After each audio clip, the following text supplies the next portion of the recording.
Hi. Today's video is from section 2.3 in the book. It's called Drawing Conclusions, and it really provides us with a 5-step procedure for drawing conclusions. Up until now, we've worked on these GCRs, these problems where they've given us a given information and a conclusion, and we've had to supply the reason. From now on, we're going to be given some information or given a diagram, and we'll have to provide the conclusion and the reason. So there are 5 things that I'd like you to get accustomed to doing each time you see a proof or a set of given information so that you can begin to string together different statements to create an argument, or what we'll call a proof in this class. Okay, thanks for watching, and I hope this helps. Alright, as we draw conclusions, there are really 5 basic steps. They would like us to first memorize theorems, definitions, and postulates. Well, we've been over that. That was what we had to do for the first test. Now remember, we've added 2 new definitions in the last section about complementary angles and supplementary angles. So you want to add those to your list and make flashcards for them as well. The second step is that they'd like us to look for key words and symbols in the given information and the diagrams that we are given. That will help us to figure out which direction we want to go with our proof. Step 3, we have to think of all the theorems and definitions and postulates that involve these key ideas in the given information. If you haven't memorized these, you won't be able to do step 3, and you really won't get very far.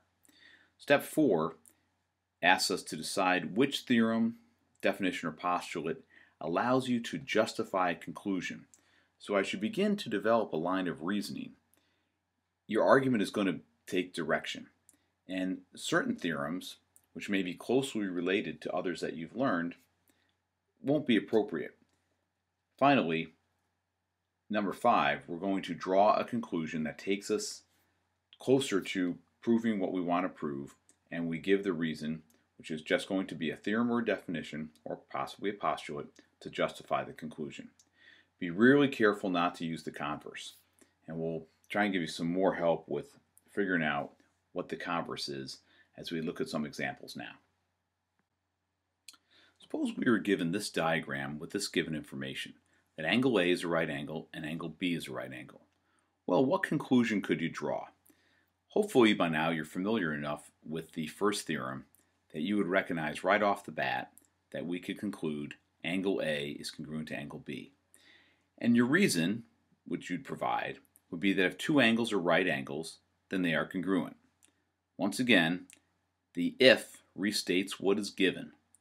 The then restates what you've concluded. Now let's take a look at another one. Suppose you were given that E is the midpoint of segment SG. What conclusion could you come up with? Hit the pause button and try to come up with a conclusion. Hopefully you said that SE is congruent to EG. And the reason would be if a point is the midpoint of a segment, because that's what we were given, then it divides the segment into 2 congruent parts, because that's what you concluded. Alright, let's take a look at one more example and hit the pause button to come up with a proper conclusion for angle PRS as a right angle given this diagram.